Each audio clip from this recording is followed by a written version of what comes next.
Motor Sigma Ford. Hoje você vai conhecer vários detalhes sobre o projeto de um dos motores mais eficientes e sim confiáveis que a Ford já desenvolveu aqui para o Brasil. Vamos falar aqui de todos os detalhes técnicos, padrões construtivos, as variações de potência, de desempenho que esse motor teve, os carros em que ele foi aplicado e dizer se é ou não um motor confiável.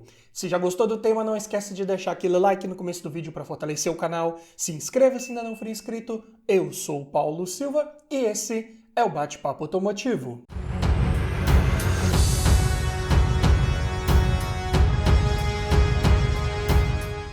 Desenvolvido na fábrica de Taubaté, em São Paulo, o motor Sigma estreou no nosso mercado no ano de 2010, equipando o Ford Focus de segunda geração nas versões de entrada. E ele veio para substituir os motores Zetec Rocan, que já estavam começando a ficar um pouco ultrapassados, obsoletos. Então, esse motor Sigma entregava muito mais em eficiência, em economia de combustível e, claro, em desempenho. E é um motor que veio equipando vários veículos da Ford, né? Como eu disse, ele começou lá no Focus de segunda geração, nos anos de 2010 a 2013. Depois, o Focus passou para a terceira geração e equipou a carroceria hatch nos anos de 2014 a 2019. No Focus Sedan também estreou lá em 2010 até 2013 na segunda geração, só que na terceira geração esse motor parou de equipar o Focus já em 2015. Daí para frente o Focus só saiu na carroceria Sedan com motor 2.0. Já o New Fiesta começou a ser comercializado aqui no Brasil, primeiramente importado do México, em 2011. E ele tinha essa opção de motor, né, 1.6 Sigma, que ficou dos anos de 2011 até 2019, quando ele saiu de linha. Só que em 2014, quando o New Fiesta começou a ser produzido no Brasil, esse motor ganhou uma variante de menor cilindrada, que é o 1.5. Veio nas versões de entrada também do New Fiesta, de 2014 até 2016. Já o New Fiesta Sedan, sempre importado do México, vinha equipado apenas com motor 1.6, de 2011 a 2017. Da mesma forma, esse motor 1.6 também veio nos EcoSport de terceira geração, de 2013 a 2017. E a variante 1.5 também equipou os K e K Sedan de terceira geração, de 2015 a 2018. Então aqui, basicamente, o motor Sigma você encontra ele no mercado em duas opções de cilindradas diferentes, 1.5 e 1.6. Vamos falar então do projeto desse motor, né? Começando pelo bloco, que é sempre construído em liga de alumínio, sempre com 4 cilindros e diâmetro dos cilindros de 79 milímetros. E o curso varia. Nos 1.5 é de 76,4 milímetros. Já para os 1.6 o curso é maior, 81,4 milímetros. Daí essa diferença de cilindrada, né? Tá no deslocamento dos cilindros. Os pistões também sempre fabricados em liga de alumínio, otimizados para reduzir o peso e o atrito com a parede do cilindro. E isso ajuda esse motor a consumir menos energia para mover a si próprio. Enquanto as bielas sempre feitas em aço forjado para suportar as altas rotações que esse motor pode atingir, isso sem comprometer a resistência mecânica. Para os 1.5, as bielas têm um comprimento de 106,3 milímetros, considerando a distância de centro a centro das furações. Enquanto para os 1.6, usa uma biela de 136,93 milímetros de distância entre centros. O cabeçote dos motores Sigma também sempre construídos em ligas de alumínio e sempre com comando duplo no cabeçote, né? Então é um DOHC. E isso permite um melhor controle de abertura das válvulas de admissão e escape em separados, né? E dependendo da versão desses motores, podia vir com variador de fase nesses comandos. Vou falar disso mais em detalhes um pouco mais à frente nesse vídeo. Além disso, todos os motores Sigma são equipados com tuchos mecânicos. Então aqui você precisa fazer um ajuste de folga de válvulas periódico preventivo sim. Só que conforme o fabricante, Essa manutenção é prevista para os 160 mil quilômetros, então só numa quilometragem mais alta que vai ser necessário fazer esse tipo de intervenção, senão esse motor pode começar a perder potência e gastar mais combustível. Da mesma forma que os outros componentes, o cárter desse motor também sempre vem construído em liga de alumínio, mais leve e ao mesmo tempo sem perder em resistência mecânica. Coletor de admissão sempre em termoplástico industrial, para ter uma menor rugosidade superficial ali dos dutos internos, permitindo que o ar passe de forma mais fluida, otimizando a mistura com o combustível e melhorando o desempenho também. Já a borboleta de aceleração é sempre comandada de forma eletrônica, então todos os carros equipados com motores Sigma usam o acelerador eletrônico, que tem a comunicação com essa borboleta feita através de um módulo de controle. Então sai um fio elétrico, né, do pedal do acelerador, vai no módulo de controle que interpreta o que você está exigindo ali no momento e vai enviar esse sinal para abrir e fechar a borboleta de aceleração, né, a borboleta lá da TBI, permitindo a passagem do ar. E isso ajuda bastante na eficiência desse motor, evita que pequenas oscilações que você possa aplicar ali sobre o pedal do acelerador sejam transmitidas lá para o motor e ele gaste mais combustível sem necessidade. Outra vantagem é que esse sistema permite um controle de marcha lenta ali de forma automática, permite partidas a frio com um incremento de aceleração para aquecer o motor mais rápido, tudo comandado de forma eletrônica e otimizada. Não à toa esses motores Sigma ganharam o prêmio da revista Autosport em 2010 como motor do ano. Então sim, é um motor que foi muito bem avaliado na época e até hoje é um motor que apresenta pouquíssimos relatos de problemas crônicos. Envelheceu muito bem, diga-se de passagem. Além disso, falando do coletor de escape, ele é sempre construído em aço inoxidável para ter uma maior durabilidade, até porque todos os motores Sigma são flex, né? Então precisam ter um material de melhor resistência à corrosão ali no sistema de escapamento e que de quebra também melhora a resistência em altas temperaturas. Injeção de combustível sempre multiponto, sequencial, ou seja, só o cilindro que está entrando no tempo da admissão e a correspondente válvula de admissão está aberta é que vai injetar o combustível ali através desse bico injetor. Então os outros ficam fechados nesse momento, evitando perdas de combustível por evaporação, né? Evita que o coletor fique ali muito cheio de combustível e esse combustível se perca quando você desliga o veículo e deixa ele ali parado. E esse sistema de injeção de combustível é sempre de baixa pressão, né? Então usa uma bomba elétrica convencional ali de 3 a 5 bar que envia esse combustível para a flauta, né, dos bicos injetores. Eles pulverizam esse combustível para dentro da câmara de combustão já misturado com o ar vindo ali da tubulação do coletor. Então a mistura ocorre antes das válvulas de admissão. E é interessante falar também sobre o sistema de partida a frio, né? Para linha Focus e Fiesta até 2014, esses motores dependiam daquele tanquinho de partida auxiliar, né? Ficava ali no cofre do motor para você colocar uma gasolina ali caso você tivesse com etanol lá no tanque principal e precisasse dar a partida ali pela manhã, né? Se tivesse uma manhã bem fria, esse sistema injetava um pouco de gasolina misturada para facilitar essa partida fria, aquela primeira partida do dia. Na linha 2015 em diante, esses modelos já começaram a contar com o sistema Flex Start da Ford, que nada mais é que um sistema que pré-aquece o combustível antes dele ser injetado na câmara de combustão. E isso dispensa o tanquinho de partida a frio, mesmo com o tanque lá abastecido 100% com etanol, esse sistema pré-aquece esse combustível para que ele já chegue numa temperatura ideal e dê a partida ali sem dificuldades. E logo depois, esse sistema também foi implementado na linha K e EcoSport. Falando em parte elétrica, em velas de ignição, todos os motores aqui usam o modelo LTR7A10, geralmente fornecidos pela NGK. Eletrodo convencional de 1,2 mm de folga e a troca dessas velas é prevista para cada 40 mil quilômetros, conforme o manual do proprietário. E aqui vale um ponto bem importante também de se falar. Muita gente confunde, acha que esses motores são sincronizados por correia banhada a óleo. Só que não, tá? Todos os motores Sigma são sincronizados por correia dentada a seco. Como que você vai saber isso ali abrindo o cofre do motor?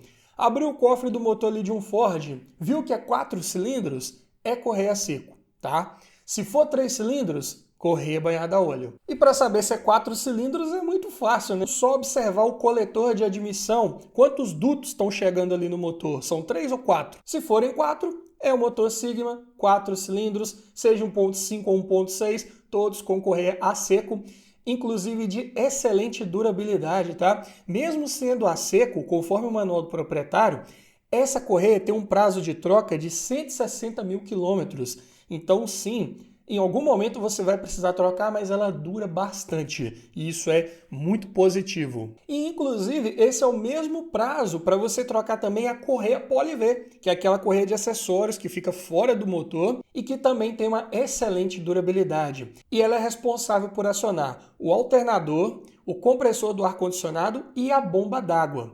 E nos primeiros focos, né, que ainda vinham com direção hidráulica, essa correia também movia a bomba da direção hidráulica. Nos outros modelos mais modernos, que vinham com direção elétrica, já não tinha mais essa bomba aí adicional. Mas falando em bomba d'água, também tem que falar do sistema de arrefecimento, né, que é sempre do tipo circuito fechado com reservatório de expansão para você verificar o nível. E a bomba d'água, ela é sempre construída numa carcaça de alumínio, mas com rotor de plástico. Então é importantíssimo usar sempre o líquido de arrefecimento recomendado pelo fabricante para evitar que esse rotor sofra com cavitação, que pode inclusive causar desprendimento de material ali e danificar permanentemente essa bomba. E qual que é o líquido de arrefecimento correto, né? De acordo com a Ford, deve sempre utilizar um de especificação WSS M97B44D, tá aí por escrito para você conferir, numa proporção de 50% com água desmineralizada. Então, esse aditivo ele é concentrado, não pode usar ele sozinho lá no arrefecimento. E a primeira substituição completa desse fluido deve ser feita aos 160 mil quilômetros. E depois disso, as próximas trocas devem ser um pouco mais antecipadas, sendo a cada 80 mil quilômetros ou 3 anos o que ocorrer primeiro. Lembrando que a capacidade total do arrefecimento aí desses motores Sigma varia de 5,5 a 5,8 litros, dependendo do ano modelo, dependendo do veículo, né, que tiver equipado. E para controlar a temperatura, né, tem a válvula termostática, que ela é de ação por mola comum e permanece fechada, né, quando o motor está frio, até atingir a temperatura de 82 graus, quando ela começa a iniciar o processo de abertura. E ela vai estar 100% aberta aos 97 graus, quando você está ali numa situação de trânsito mais pesado, pouco fluxo de ar refrigerando o líquido através do radiador. Nessa hora também as ventoinhas, né, ou eletroventiladores já vão estar acionados e aí essa válvula vai abrir totalmente para circular esse líquido. A montagem da válvula é feita num módulo, né, ou cavalete d'água, que também abriga o sensor de temperatura do líquido de arrefecimento. E se você está gostando desse vídeo um pouco mais técnico, está aprendendo vários detalhes interessantes sobre esse motor que podem te ajudar a tomar sua melhor decisão de compra do seu próximo carro, considere deixar seu like, se inscrever se esse vídeo está te ajudando mesmo de fato, para me incentivar também a trazer mais conteúdos dessa forma para você.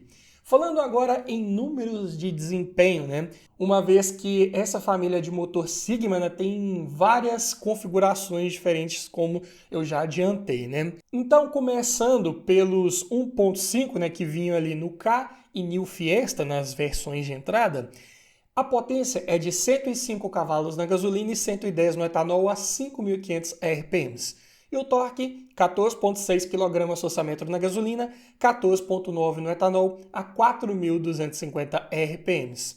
Esse motor produz uma potência específica de 73,4 cavalos por litro, ou seja, para cada litro de deslocamento desse motor, são gerados 73,4 cavalos. E para cada litro de deslocamento, o torque gerado, né, ou torque específico, é de 9,9 kgfm por litro, numa taxa de compressão de 11:1. Passando para a cilindrada 1.6, né, aquela primeira versão que vieram lá nos Focus de segunda geração, Naquela época, ele entregava 109 cavalos de potência na gasolina, 115 no etanol a 5.500 RPMs. E um torque de 15,4 kgfm na gasolina e 16,3 no etanol a 4.250 RPMs. Então aqui o deslocamento maior de cilindro faz total diferença, principalmente no torque, principalmente no etanol. Ele vai ter muito mais força disponível, apesar do giro um pouco elevado, até porque ainda não tem variador de fase. Mas a potência específica é de 72,4 cavalos por litro e o torque específico 10,2 kgfm por litro. Taxa de compressão também 11:1. Depois de algum tempo, esse motor 1.6 no Focus ele ganhou variador de fase nos dois comandos, né? Isso já no Focus de terceira geração. Então, a potência saltou para 131 cavalos na gasolina e 135 no etanol a 6.500 RPMs. Ou seja, potência máxima vem num giro mais elevado. E o torque também subiu para 16,2 kgfm na gasolina, 16,7 no etanol a 3.000 RPMs. Então todo o torque já estava disponível num giro médio abaixo. E isso é muito bom, é um motor que ficou bem mais esperto de retomadas, de aceleração, sem precisar esticar tanto as marchas. Com isso a potência específica foi para 84,6 e o torque específico para 10,5.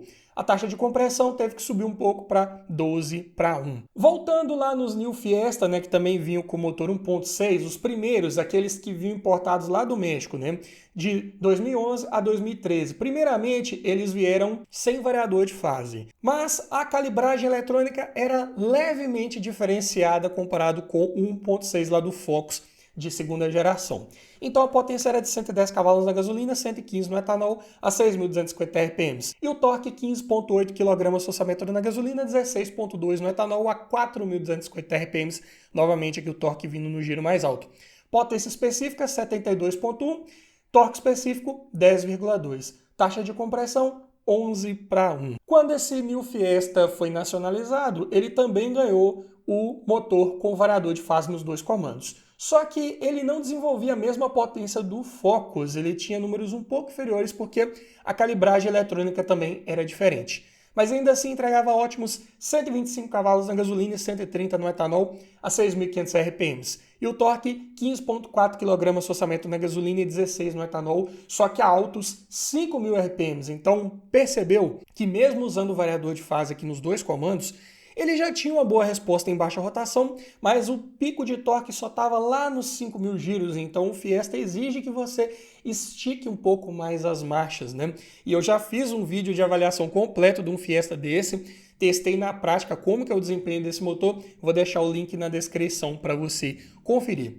Mas é fato que a potência específica aqui ficava em 81,4 cavalos por litro, muito bom, e o torque específico 10 kgfm por litro. Taxa de compressão também 12:1. Em 2016, esse motor precisou perder um pouco de potência para reduzir as emissões de poluentes, que estavam ficando mais rígidas nessa época. Então, os New Fiesta de 2016 a 2019 perderam um pouco de potência, apesar de ter mantido o variador de fase nos dois comandos.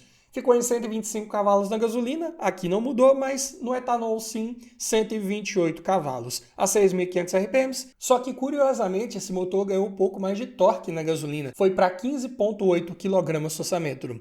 No etanol manteve nos 16 kgfm, ambos entregues aos 5.000 RPMs. Potência específica 80,2, torque específico 10 e a taxa de compressão 12:1. E esse motor também ele teve uma variação nos EcoSport. Ele é basicamente o mesmo que vinha lá nos New Fiesta mexicanos, sem variador de fase, só que aqui no EcoSport ele tinha uma potência ainda menor. 105 cavalos na gasolina, 110 no etanol a 6.000 RPMs. E torque de 15,7 kgfm na gasolina, 15,9 no etanol, também a altos 5.000 RPMs. E é outro carro que eu também já testei na prática, também vou deixar o link na descrição para você conferir como que é o desempenho aí dos EcoSport de terceira geração. Mas aqui é claro que vai ter um desempenho inferior aos New Fiesta e Focus com o variador de fase. Potência específica 72,1 e torque específico 10. Taxa de compressão aqui um pouco menor, 11:1, assim como nos Focus e Fiesta até 2013. Também vale ressaltar que aqueles motores 1.5 que eu falei primeiro nunca tiveram variador de fase, nem na admissão nem no escape. Mas também não era muito necessário porque geralmente eles vinham equipando ou os K, né, que são carros mais leves, ou os Fiesta na carroceria hatch e em versões de entrada. Então ainda assim tinha um desempenho razoável. Agora, para os Focus, né, que são mais pesados, lá na segunda geração, esses motores eles sofriam um pouco para empurrar o peso de carroceria. Quando passou para a terceira geração, ele ganhou o variador de fase nos dois comandos, né, 1.6, e aí ficou com um desempenho muito bom mesmo no Focus. No Fiesta, então, nem se fala, né, 2014 em diante, virou um foguete aí na estrada, é um motor que sobra desempenho para o peso de carroceria. Falando aqui das trocas de óleo, né, e planos de manutenção, apesar desses motores Sigma serem bem semelhantes, né, seja 1.5 ou 1.6, mas tem diferenças de recomendação de óleo, de especificações aqui, dependendo do veículo. Olha só, começando aqui pelos mais antigos, né, Focus de 2010 a 2013 e os Fiesta de 2011 até 2015. Usavam uma norma da Ford, né, que é essa que está aparecendo aí para você, e uma especificação SAE equivalente é a 5W30. Mas não dá para colocar qualquer 5W30 nesses motores, não. Tem que ser um que atende a essa norma exigida aí pela Ford que você está vendo. E a capacidade de troca com o filtro é de exatos 4 litros. Depois disso, né, em 2013, ali no Focus, né, quando ele passou para terceira geração, até 2015, e também nos K de 2015 a 2016, essa norma mudou. Também tem duas normas Ford que podem ser utilizadas e geralmente você encontra um SAE 5W20 que atende essa norma. Então aqui já mudou a especificação de óleo. E a capacidade de troca é de 4,1 litros com filtro. Já para os Focus de 2016 a 2019, já não podia usar mais aquela segunda especificação, né, que é a M2C925. Só podia usar a M2C948B. Da mesma forma também para os Fiesta de 2016 a 2019. Aqui usando o óleo também 5W20 com capacidade de 4 litros exatos. Já os K de 2017 a 2018 podiam usar aquela norma M2C948AOB, né, dos 2015 e 16, mas tinha também uma outra norma que poderia utilizar, que é a M2C913C ou D, que era uma norma atualizada lá daqueles motores mais antigos, né? Aqui você pode utilizar um 5W20 ou 5W30, atendendo a uma dessas duas normas, e a capacidade também é de 4 litros exatos. Para os EcoSport de 2013 a 2015, também usava o M2C913B, C ou D. Sempre especificação SAE 5W30, capacidade 4,1 litros com filtro. Já nos EcoSport 2016 e 2017, as normas também foram atualizadas, como você pode observar, podendo usar um 5W20 ou 5W30 e a capacidade voltou para 4 litros exatos. Mas aqui um ponto em comum para todos esses motores Sigma é que, de acordo com o fabricante, as trocas de óleo devem ser feitas a cada 10 mil quilômetros ou 6 meses, o que ocorrer primeiro, em condições normais de uso. Se você usa esses carros em condições severas, né, e existem várias condições severas que se enquadram aqui, você deve reduzir esse prazo de troca para 5 mil quilômetros ou 3 meses, o que ocorrer primeiro. Então a Ford ela tem um plano de manutenção um pouco mais conservador aqui, comparado com outros motores do mercado. E se podemos falar de alguns pontos de atenção desses motores Sigma, né? São pouquíssimos, eu diria. É só pegar os relatos aí na internet, você vai ver que é um dos motores mais confiáveis, se tiver bem cuidado, se tiver usado o óleo correto. Não dá para sair colocando qualquer óleo aqui não, tá? Usando nessa especificação aqui, dificilmente você vai ter problemas, né? Agora, é claro, você tem que ter atenção com as manutenções básicas, né? Troca de correia dentada, correia de acessórios a cada 160 mil quilômetros, troca de velas a cada 40 mil, né? Se tiver começando a apresentar problemas, falhas, pode ser uma vela, pode ser uma bobina de ignição, tem que verificar. Mas também vale ressaltar que esses motores Sigma são construídos, né, como eu disse, 100% em liga de alumínio.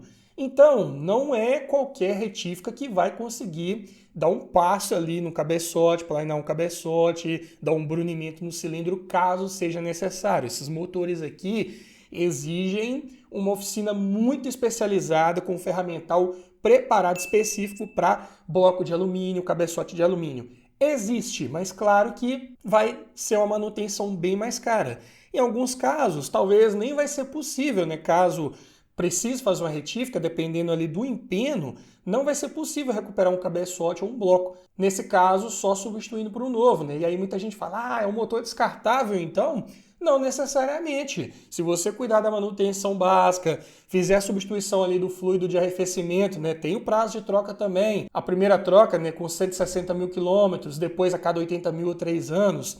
Tem que cuidar disso aí. Muita gente esquece que uma hora tem que tirar aquele líquido todo, colocar um novo, para que esse motor sempre trabalhe na temperatura correta. Se negligenciar, deixar passar do tempo, ficar rodando ali, botando água de torneira, que é erradíssimo fazer isso também, em algum momento você pode causar um superaquecimento nesse motor. E aí não adianta reclamar que o motor é bomba, né? Pelo contrário, é um dos motores aí mais confiáveis aí dos 1.6 aspirados aí que temos no mercado, sem custo de peças tão elevados, né? Não tem, por exemplo, o sistema de injeção direta, né? Usa bicos injetores de baixa pressão, são bicos mais acessíveis de substituir. Bomba de combustível é mais barata do que num sistema de injeção direta. Então aqui uma série de decisões técnicas que fazem desse motor um dos mais confiáveis e tranquilos de manter que temos hoje aí no nosso mercado. Mas é claro, né, isso só será possível também se você comprar um carro que tenha sido bem cuidado pelo dono anterior, tenha usado um óleo de especificação correta, né, como acabamos de ver, tenha feito as trocas periódicas preventivas, tenha feito ali as revisões que precisam ser feitas, né? Por isso que é muito importante você fazer uma boa avaliação mecânica antes de comprar um carro para sua garagem. E para te ajudar a lembrar de todos esses detalhes importantes quando for avaliar seu próximo carro usado, é que eu desenvolvi um e-book completinho com mais de 280 itens, todos organizados no checklist, para que você faça uma análise cada vez mais criteriosa, técnica, objetiva, e com isso aumente muito as chances de levar um excelente veículo para sua garagem. Então vou deixar o link na descrição, no comentário fixado, e também aqui no QR Code, olha só, para você que está me vendo pela televisão, pode apontar a câmera do seu celular aqui e conhecer mais detalhes sobre o nosso e-book Como Avaliar um Carro Usado, o guia completo. Mas me diga você, depois de toda essa análise técnica, levaria um Ford para sua garagem com esse motor Sigma? Comente aqui abaixo, quero ouvir a sua opinião. E se você gostou desse conteúdo mais técnico e quer aprender mais sobre vários outros motores que temos aí no nosso mercado, de vários outros veículos, vou deixar aqui, olha, uma playlist preparada para te fornecer muito mais conhecimento aí sobre os carros que temos no nosso mercado. No mais é isso, obrigado por assistir, aquele abraço e nos vemos no próximo vídeo.